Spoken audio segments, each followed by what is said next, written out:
All right, so hello and welcome. Today we're going to be going over 10 tips for new DMs that I think you should know, and that if I had known, that would have helped me a lot.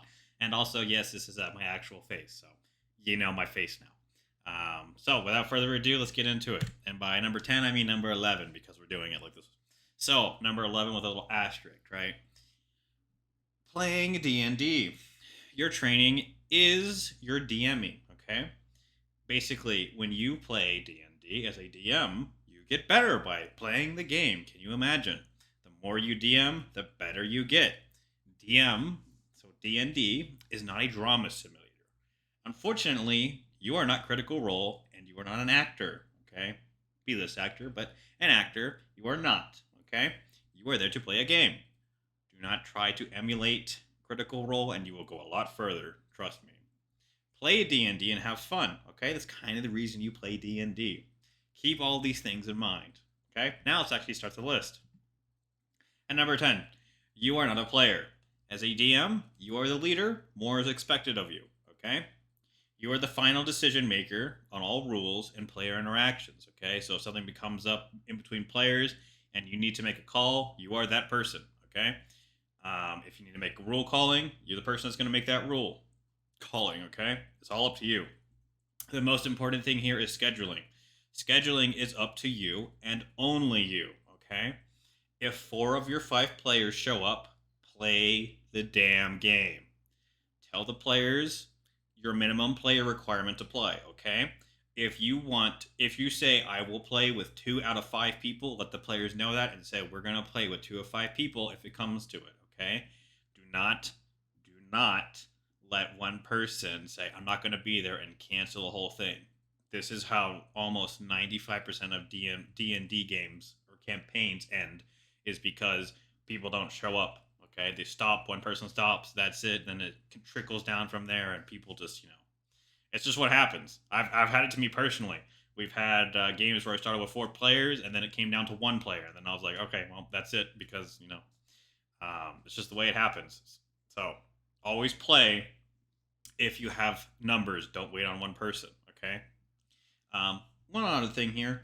DMPCs are not good, okay? You are the god of the world. You control everything that is not a PC. So use it. You control armies, you control kings. Kings and queens, everyone. Don't put yourself in the party as a DMPC, okay? I didn't do this for my first campaign. I did something. My party needed a healer. I put the healer in there. And I tried to make more story elements with it. And it went okay. That person was overpowered because life clerics are like that. But I can make a whole different video on that. But don't make a DMPC. Don't be like, oh yes, I would like to play, and then grab items and then get myself money and all of that stuff, right? Don't do that. Number 9, know the general rules. Okay, read the player's handbook and the DMG, the Dungeons Master Guide. Okay, you need those 2 books to really play D&D. You need to understand the rules and all how they'll work. You don't need to read every single page back to back and know everything in there, but you need a general outline of the rules, okay, before you start DMing. Play in some D&D games, okay? If you can, and you're not going to start a group, right? I was lucky. I came into a group that existed. I played in a few D&D campaigns beforehand, and then I started my D&D DMing experience, okay? As what I would suggest you guys do, it is far easier to do that, okay, than just DMing out straight out of the bat. But you can do that DMing thing too. D&D more often will get you. If you play D&D more, you get more accustomed to the rules. Okay, if you play in a few more campaigns, you get accustomed with the rules, and it just goes faster. Again, the more you play something, the more experience you get. You don't necessarily get better at it, but you start knowing features. Okay, and if you start actually practicing D&D, you watch videos, you watch my videos, and you watch other DM videos on D&D, you'll start getting the rules more in your head, okay? Number 8, limits are not bad. As you can see, this man is trying to get olive oil. Look at that. Hundreds of choices, okay? So, if your player says at level 1, I want to start with a pet dragon, your response should be, no, but you can start with a frog. Okay? That's the usual way you want to try to get around these things, okay? If a PC rolls a 30 persuasion check, right, to tell the king, to give him his kingdom. The king will laugh hysterically and invite the PC to dinner. Okay, you don't break your game. You have limits on things that are done. Okay, if you start giving people items and god killing ability and just whatever, you're going to have a bad time as a DM. I have my friend John had this problem happen in his Guardians campaign. His players, quote unquote, loved it. He hated it, okay? Because he couldn't do anything. He couldn't build encounters. He couldn't build story. None of it mattered. His PCs, he let his PCs do whatever he wanted, whatever they wanted, and it turned out very badly, okay? The dilemma of too much choice. There are many videos made on this, okay? If you walk into a store and there's 100 different colors of pink, just give me like a few options that I can choose, right? The more options you have does not necessarily mean it is better, okay? D&D has over 50 races, and there's even more combinations if you start changing their origins and everything like that, okay? You're going to have even more. Whereas if you have a set amount of races, you're like, okay, for this campaign, guys, I'm going to limit the races to elf, dwarf, human, and I don't know, tabaxi, okay? And you spice up their abilities a little bit. This is far better, okay? The players will actually be able to look at their unique stats and be able to play them off of that, okay? You don't need to have a Warforge being played in the Sword Coast, okay? You need to have limits on what you want. Limits are not bad, okay? Limits give players options to play within those limits, okay? I can get more into detail on this topic in a different video, but just know that you setting limits are not bad, okay? It is not, quote unquote, you limiting their story time or whatever.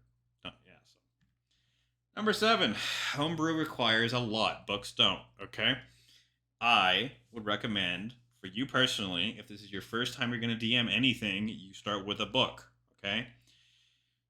You can do Curse of Strahd. There are plenty of videos on different adventure books that are good for DMs, okay? Which are good for new DMs, old DMs, advanced DMs.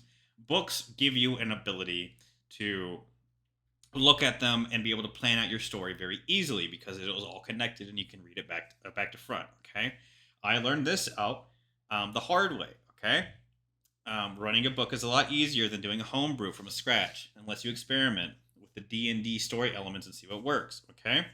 Now, this is important because my first campaign was, I did an ancient Greek one, okay?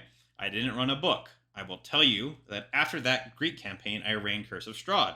Let me tell you, Curse of Strahd is a hell of a lot easier to run, okay? Because it is a predetermined setting, and all of the story elements are outlined, and everything is done for you, okay? You just need to run it and spice it up a little bit, right? And learn as you DM. It is far easier to do that than doing a homebrew, okay? And as a DM, you'll care more about your world than all the players combined, okay? If you do a homebrew for your first campaign, you're all excited that your players will get into it. No, that's not the case. And running an adventure book will let you curtail and see what your players will actually do and learn from the lore, see what they'll write down and stuff like that. And it's a good experiment to see where your group is at, okay? And then here's building off of this. Number 6, your world is loved by you, not by your players, okay? Your players care about their characters and adventures, not your world, okay? For example, how many of you have watched the Lord of the Rings movies? I'm one of those people. And have not read the books? I am also one of those people, okay? How many of you have watched Game of Thrones, one of the most successful TV series, if not the most successful?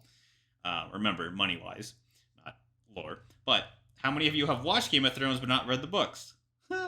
Okay? As you can see here are 2 different YouTube videos, right, with the thumbnails, of people breaking down the books for normal people that don't actually read the books, okay? Because they're not that invested in the lore, they just find it interesting, okay? This is something you need to keep in mind, especially if you're going to do a homebrew world, okay? You're going to care far more about your world than your players will, okay? That's just a fact of life. Now, lore dumping info on players is not a great way to get them to care, okay? If they go up to a statue and you're like, hey, can I roll in a history check to see what this is? And you're like, the ancient times of 1600, the Elven kingdoms were united under King Phelan, and this is his statue, and Phelan was and you get the point, right? Don't do that. Give them this is a statue of King Phelan, okay? What I would recommend if you really do want to do this, which is sometimes what I do, okay? Leave info for them to read. Okay, leave it for them to read and give them bonuses if they do. Okay, and as the example here, if they roll a history check, right, and they can remember that in your lore there are different citizens, classes of citizens, right? Give them advantage or a bonus to the roll. Okay, this will encourage the people that are actually going to read your lore to read it and remember some key elements. Okay, this will also encourage some people that may not read the lore because they don't really care about it and offers no gameplay advantage to maybe care about it. Okay, just as an addition, don't give them disadvantage on the roll. Just be like, hey, if you do this, you can get bonuses. That's what I would do. Okay, if you really want your lore to be quote unquote read or cared about by your players. Number 5. Less NPCs equal better NPCs, okay? I don't need to tell you. If you look on the right side of your screen, you can probably name all those guys off, okay? Gimli, Legolas, and Aragorn, right? Why can you do that? There are 3 of them, okay? There were, quote unquote, if there was 10 of them or 15 of them, you're not going to remember their names. Sorry. 1 out of maybe 1,000 people will remember every single one of their names, okay? Now, the reason for this is simple. It's very hard to remember people's names. Okay, we all have problems doing it. Yes, including the person that says that's not me. Yes, you do. Now, if everyone has distinguished features, right, or they have personalities, it becomes easier. Okay, and remember, the Lord of the Rings movies, we spend time with these characters a lot.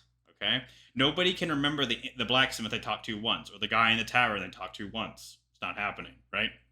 So, let less NPCs, let your players develop relationships with them, right? Less NPCs lets your players remember their names more often, okay, so they can get more into the lore. Yes, it doesn't make sense that there's only one blacksmith in a town, but the players will remember the name more often and interact with that NPC versus 10 blacksmiths, okay? My friend and a DM did this. He said in his capital, right? Mephistus was the blacksmith, armor, and basically every man dude. Okay, we all went to him and we all talked to him about stuff. Okay, you remember his name, you remember what he looks like, you remember his quirks and personalities. Okay, do this. Less NPCs equal better NPCs. I learned this the hard way my first homebrew campaign. Okay, it is far better to have less NPCs and more, even if it doesn't make realistic or historical sense. Okay. Number 4, plan out your story beats. Okay, I cannot tell you how important this is. My first campaign, I wrote a general outline of the story that we were going to be playing. Okay, so as example, Act 1, find out about the legendary weapon, where info on it. Okay, Act 2, you're gonna find the weapon and gather allies. Act 3, you're gonna use the weapon to defeat the big bad. Okay, this is how you should write your story out on a piece of paper, Google Doc, whatever you need to do. I bring up my first campaign, okay? So, when you do acts like this, it will save you time. If you do this in the pre-planning stage, right, you're going to be able to set up the story in a way that makes sense, right, and for you to keep track of it, okay? So then you can be like, okay, where are we in the story? What do I need to do to get the players, in Act 1, Act 2, Act 3, okay? This will be far easier to do if you have acts set up, and especially if you start running the campaign week by week, and you don't have as much time as you used to in the pre-planning to remember everything, you have this to rely on. It's a fallback plan, okay? This is like, hey, these are the major outlines. That's what we're going to do. So, as I say, if you're going to run a homebrew campaign in your pre-planning, run through where you want specific major story elements to be. You don't need every minor story element here. You just need major ones, okay? If you want to have like a long-running quest line, I would do this, okay? This will be invaluable when you're playing, right? For planning sessions when you do week by week stuff, okay? It will also give you the ability to access a story that basically really fast because you write it down instead of in your head. And when it's in your head, you more than likely are going to forget things, right? So there you go. Number 3, run through your encounters, okay? This is something that a lot of new DMs ask questions about. They ask about CR. They ask about if something is too hard or too easy, and how can I find out? Okay, technically there are various ways to do it. Okay, there's Kobold Fight Club, and there are other websites. Okay, but here's the problem: the CR system is completely fucking broken in D&D, and it basically offers you almost no value. It works very well around to CR 8 to 10. After that, it is meaningless. Okay. So, what I would recommend you do, Okay. After your players have made their sheets, let's say you want to run a combat encounter. Okay. What I would do is you run the encounter. Okay. You take all of their character sheets, write them down, or let's be honest, everyone's probably on D&D Beyond. You can see their character sheets there. Okay. Copy it, and then run the encounter as the party. Okay. In a pre-planning stage. Don't do this with them there, obviously. You do this beforehand, okay? And see if you can win the encounter. If you can't win the encounter, okay, then it's too hard. If you can win the encounter by playing absolutely perfectly and everything going well, it's too hard. If you can win but it takes severe damage, then the encounter is an acceptable level, okay? That doesn't mean it should stay there. You can vary it up and down based on your interactions with the encounter, but it is at an acceptable level for the party to at least survive the encounter. Okay? After doing this for a while, you get the feel of how the players will respond to the encounters, right? When they actually play them out, and what is too much and too little. Okay? This is the best way I have found to, run through encounters with high level stuff and see if the players can do it. Okay? And then after a while, you'll be able to gauge what they need and what they won't, and you'll be able to figure it out from there, so you won't have to actually do this that often, okay? But in the beginning, when you have a new group or your new campaign, I would do this. Number 2, don't take it easy on players, okay? I cannot tell you that this is one of the stringent points that actually gets me pissed off in some D&D games, okay? Don't fudge your rolls. Don't make the DC easier. Don't Deus Machina out of situations. A dragon comes in and kills all the monsters, okay? These two things will make it so that the players won't care about the world, okay, or the game, since they will know they will always survive, even if it seems unlikely, okay? I'm going to rag on my friend John a little bit here. I mean it with love. In his campaign, The Black Book, we were a super party, okay? And every player in there, right? Basically, we couldn't die. It was all, I don't think anybody even went down half the time, okay? And we just straight killed everything. There was no danger. There was nothing, okay? And sometimes he fudged rolls that he shouldn't have, okay? Sometimes he made rolls miss certain characters because they were low on health, and sometimes, he made the DC easier on them, okay? Don't do this. Don't do this ever, okay? If you start having experienced players, they're going to pick up on it. You might try and be like, I'm sneaky, and they're like, no. We can read what the monster stat block is, and you're messing with it, okay? Again, let's be honest here. D&D Beyond is the way most of us play, and you can look up monster stats there. People are going to do it, okay? It's just one of those things you're going to have to get used to, so don't be fudging your rolls. I run a VTT, and the roll is always showed on screen, okay? If that thing rolled a 20, well, you're taking a 20 critical hit, and you may die. I just have always done it that way, and it makes it fair and balanced for everyone. Okay, so everyone is not like, oh man, you're fudging rolls or whatever. No, he's just got 2 straight nat 20s and killed the party. That has actually happened to me once. Person got 2 nat 20s in a row and did critical damage with sneak attack twice, that was crazy. But here's the reward thing, okay? If your players are like, you don't hold any punches back, them actually winning encounters and winning hard situations will make them feel very accomplished, okay? Let's say they're beating like a demon, right? And everyone is down to like 5 HP, and this is like your last roll. This happened to me recently, and it's your last roll. You roll a 20, okay? And then you add as many modifiers on top of it as possible, and you kill the demon, okay? With everybody at 5 HP, everyone feels a lot more accomplished over, we killed everything here, and I took like 0 damage, okay? It's just how it works. Number 1, preparation, okay? Plans are useless, but planning is invaluable. By Dwight D. Eisenhower, okay? Very valuable quote he said here, okay?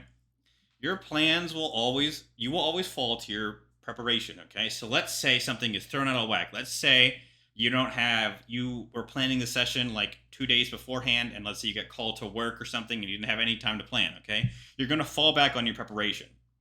If you planned for like 2 hours, you will always be able to fall back on the stuff that you planned out, okay? It's just the way that works. As you can see, this Marine is using bullet casings in his ears, probably because he didn't grab cotton swabs or didn't have a headset, okay? Because I don't think bullet casings in your ear are valid hearing protection, but I don't know. I've never stuck a bullet casing in my ear, so. And here's the thing, right? You will not be able to predict what the players will do, but you can start planning out what will happen in general, okay? So let's say your players are in the city of Athens, right? An example for me. And you're like, I don't know where they're gonna go. Okay, you can offer them like 3 or 4 different quests. You don't know what they're gonna do. Okay, but you can plan out the encounters on the road, right? You can plan out some environmental things that they could run into, right? Like people in the street that ask them for money, wagons, brakes, or something, right? A dog runs past them. You can plan all of that out. Okay, you can plan out what will happen if they get to one of the 3 cities. Just general outline, like a sentence or two. Okay, all of this planning is invaluable, okay? Because it lets you have less stress. Can you imagine? Less stress leads to you living longer. Imagine, okay? Also, you can work from maps to design encounters, okay? If you don't have a map, it becomes 100 times harder. I will tell you this personally. If you don't have a map, designing a dungeon from scratch and you don't have a map there, and playing Theater of the Mind is so much harder rather than having a plan, rather than at least having a map. If you have a map, you can put NPCs on the thing and you can go from there, right? If you don't have a map, it becomes a lot harder, okay? Like onto the right, down to the bottom right, okay? That's my map. I drew it or made it, whatever. And you can see that it has a lot of detail on it, okay? I was able to plan out where the generals, the legates, and Mark Antony was, and the Praetorians versus the Legionaries, and all of that stuff there, okay? Having a map gives you a general outline and helps you with the planning, okay? So that's what I would go with. Plans are useless, but planning is invaluable. And that's it. Congratulations, you are now a better DM. So if you like this video, leave a like down there. Write some comments about what videos you want me to make for D&D. Always happy to make them. And on your screen right now should be a fighting style, top 10 fighting styles for D&D, all of them. Go click on that if you would like. Otherwise, you people have a nice day.